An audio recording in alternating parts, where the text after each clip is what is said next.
So in this video we're going to talk through some of the dynamic stretches you can incorporate before a run. The first one is called a downward dog with ankle mobility. So starting in a full plank position, you drive your hips up into the air, and then as you can see from here, you're taking it in turns to drive a heel down towards the floor whilst you bend the other knee. And the idea is that you're starting to get a really good stretch into the calf muscles on the lower part of the leg, but you're also starting to mobilize the ankle and starting to get a little bit of a stretch into the hamstrings as well. Now typically 10 to 15 reps on each side is ideal for that movement. This next movement is a half kneeling adductor stretch, so it gets deep into the adductors on the inner thigh and into the groin area as well. And as you can see here, you've got one leg out to the side, you're sitting your weight back towards your heel.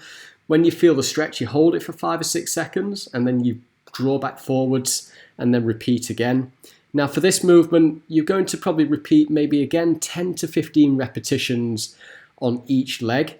If it feels particularly tight, then just spend a little bit more time on the area that feels tight and do a few more repetitions before you go out for a run.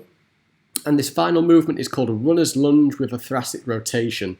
So you're letting your back knee come down towards the floor, levering the hands forwards, making sure that you can feel a really good stretch up the hips. And then from here, we're just including a little bit of rotation through the upper body as well. Now, typically, if you're sat at a desk for prolonged periods of time, you get really tight through the chest and the upper part of the back. So before you go running, it's a great idea to try and open this area up.